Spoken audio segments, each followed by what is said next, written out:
are whole, you are holy. Understand this thing. Whenever you are whole, you are holy. They look at the very being, at the very root from where the basic disease is appearing, from where the cure can happen, from where the root is coming out, from which point you can remove the very root. The approach to the body or to the human being itself is totally different from the language of mystics. That is why for any disease, the same healing. You may think, how the same healing can work on any disease? Because there is no too many names. How many names you make, it is only one thing. Low energy, high energy, that's all.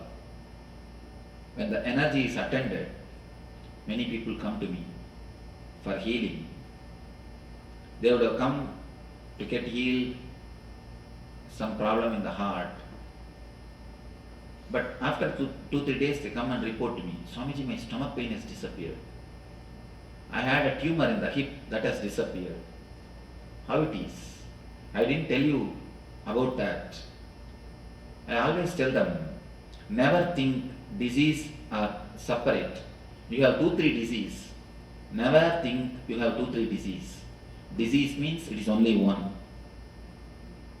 It is only one. Low energy, that's all. The whole thing can be classified under one category, under one thing. So when you touch the root, you heal the disease. Whenever you touch the symptom or the part, you only transfer or postpone the disease. When you touch the root, only then you heal it, you cure it.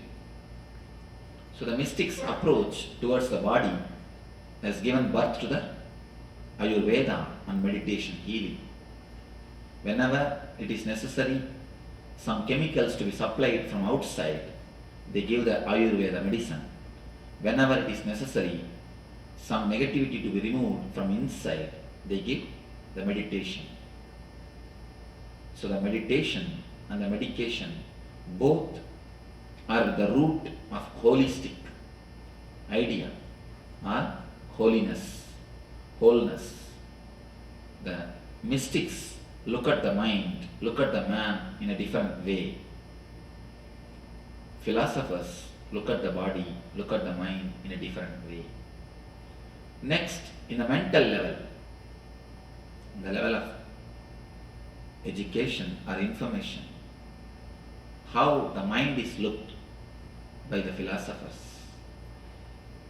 According to philosophy, you are a matured man if you know the informations. According to philosophy, you are a man who has got your own position or a social status if you know the facts and figures.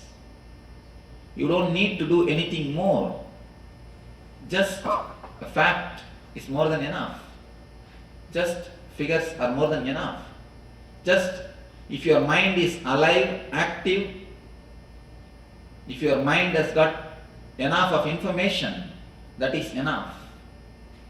That is why all the schools, all the universities, all the mental education centers, mental training centers created by philosophers, created by logicians, helps you to improve your concentration. They speak only on concentration. They speak only on collecting information. They speak only on processing the information. Collecting and processing the information, nothing else. If you know that, that is more than enough. That is why all the schools, universities, they train only on the facts and informations. They make your head too big. Your whole energy is just sucked by the head. And you should know a fact.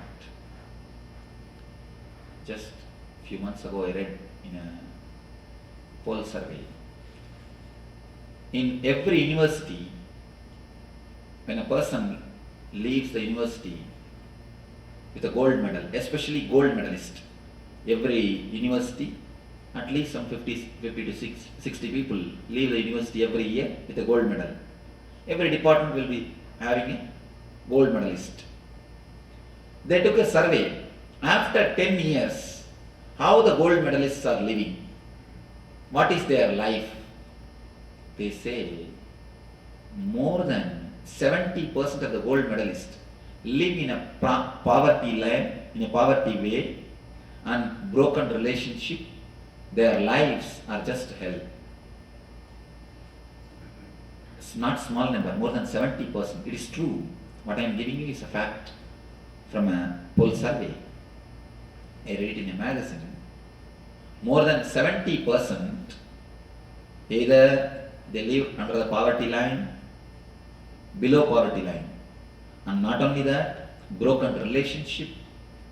The life has become just hell. Why? Too much of energy when it is sucked by the head. You do not know how to forget your head. That's the problem. No, really. You can never live with a philosopher. You can never marry and have a good life with a lecturer or a professor. I tell you, especially philosophy professors. Because even in the house they will be like a teacher. They will be like a professor.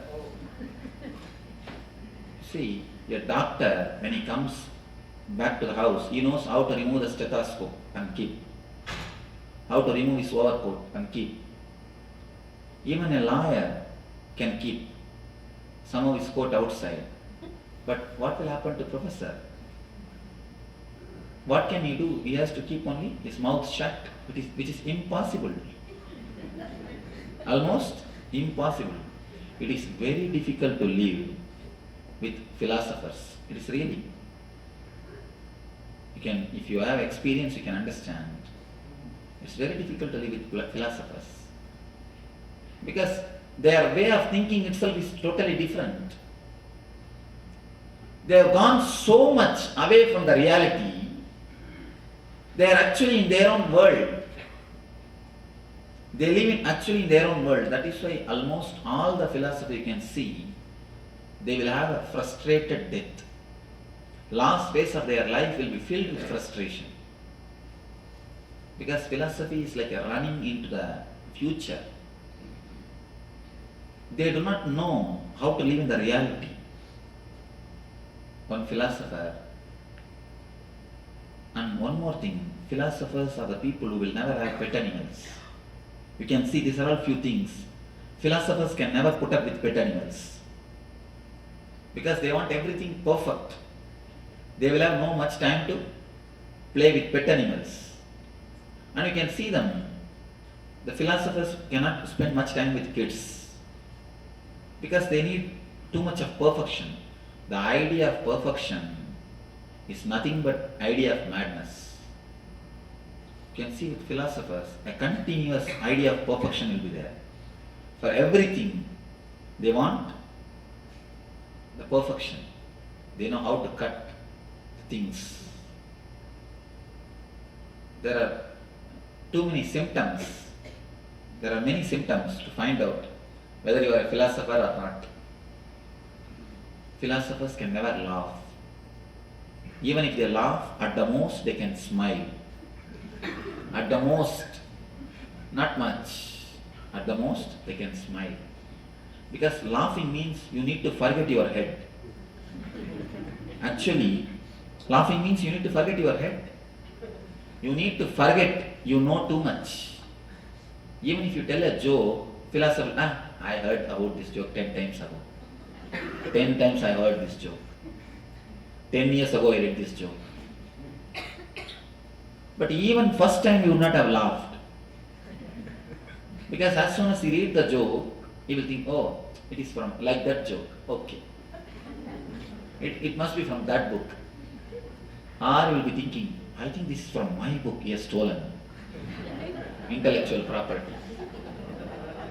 You can always see philosophers can never laugh.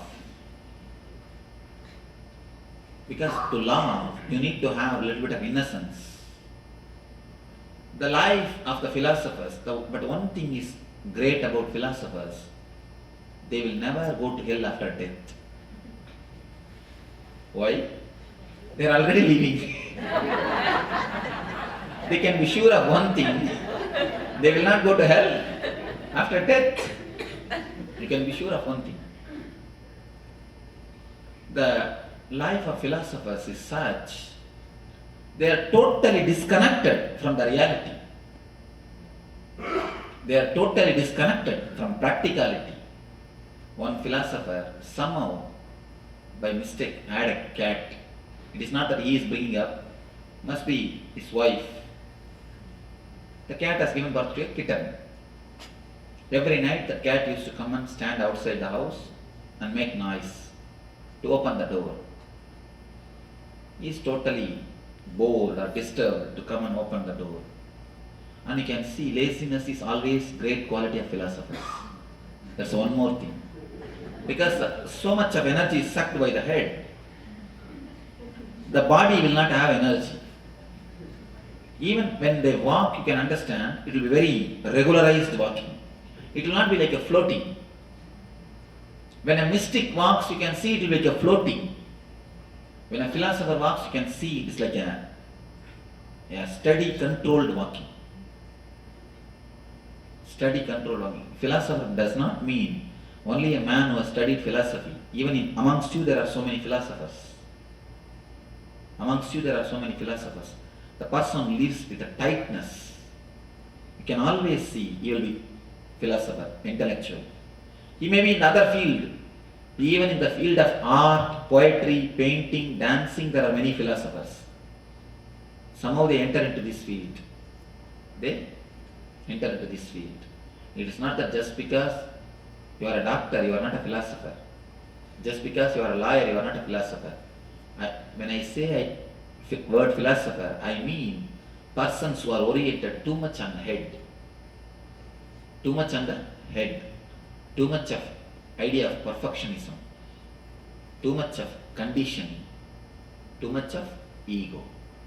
When a mystic walks, you can see it will be like a flower flowing. It will be more like a floating. It will be more like a floating. When the philosopher walks, you can see it will be very straight, more or less like an army man. So this man, someone wants to get rid of this cat.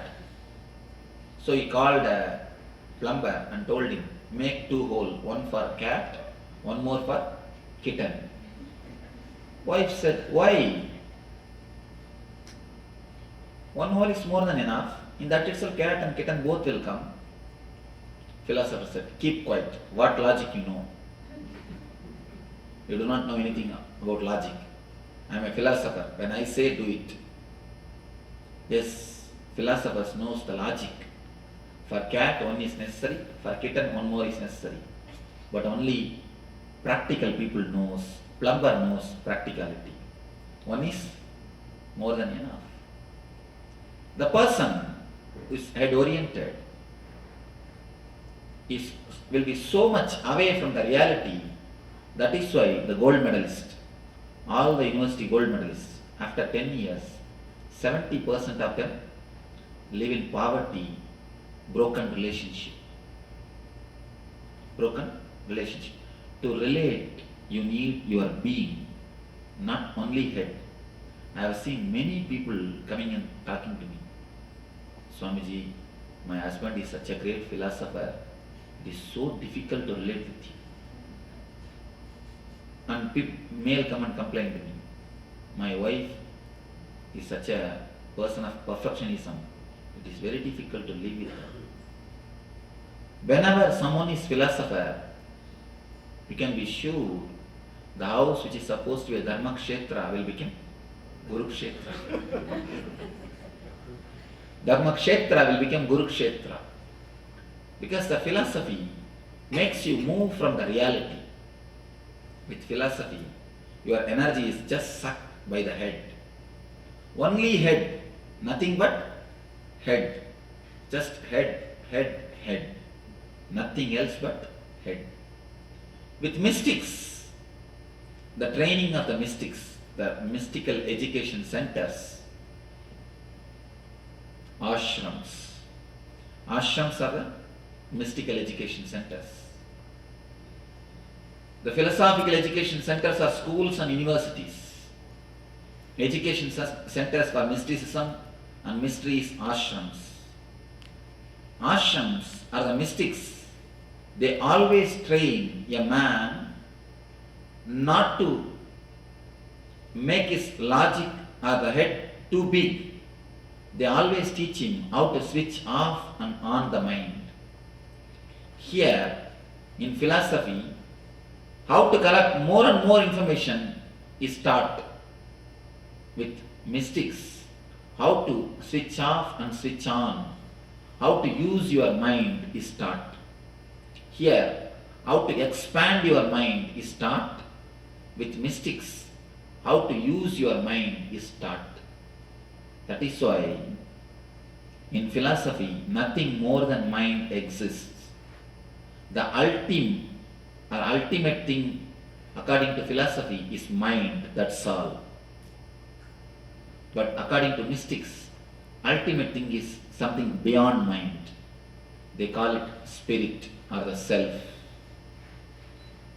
They say there is something more than mind exists. Mind is nothing but one more component of your being. Just like you can handle the body, you will be able to handle the mind also. Mystics always teach how to handle the mind. Philosophers always teach how to expand the mind. Expansion of the mind needs concentration. Handling the mind needs meditation. That is why in all the philosophical education centers, the concentration is given importance. Mystical education centers, the mystical training centers, meditation is given importance. Here, awareness, there, concentration. Philosophy gives importance to concentration. Mystics give importance to meditation. With meditation, you know how to handle your mind. It is more or less like a one more component, one more part of your system. When you want, you can remove, clear it and reuse it. When you don't want, you can switch it off, keep it aside. According to philosophy, mind is ultimate. According to mystics, mind is only second layer. There is something more in it. That is why in the world of mystics, they are always free from mind. Wherever the mystical education centers prevail, you can see depression has never attacked those parts of the world.